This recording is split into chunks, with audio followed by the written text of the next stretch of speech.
Eu vou te dar agora 10 dicas essenciais para você conhecer como que o seu levain se comporta. Dica número 1. Lembre que estamos falando de seres vivos. Essa galerinha precisa de nutriente, precisa de cuidado, precisa de regularidade. Não adianta você alimentar o seu fermento hoje, largar, esquecer dele, deixar ele lá em temperatura ambiente 3 dias sem alimentar e vai morrer.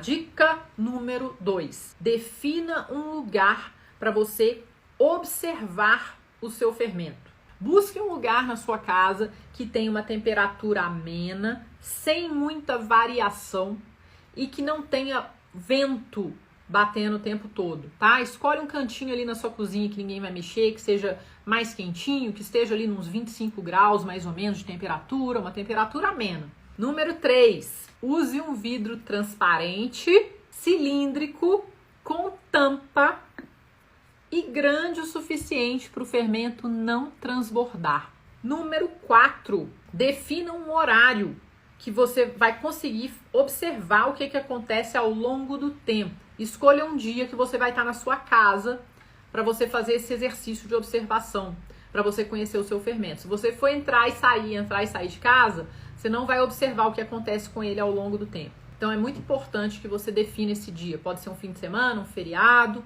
Número 5, defina a proporção de alimentação. O que é proporção de alimentação? Você pode alimentar o fermento natural de diversas formas. Você pode alimentar o fermento com quantidades diferentes de água, de farinha, de isca.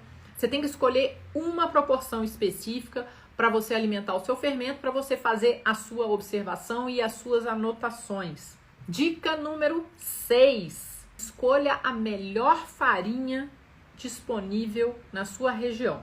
Dica número 7. Marque o tempo e observe o que acontece até o seu fermento chegar no ponto máximo de volume. Ponto máximo de volume é o pico. Então você vai anotar numa folha de papel o horário que você alimentou o seu fermento, a proporção que você usou para alimentar o seu fermento, a temperatura ambiente, ali bem do ladinho onde seu fermento está.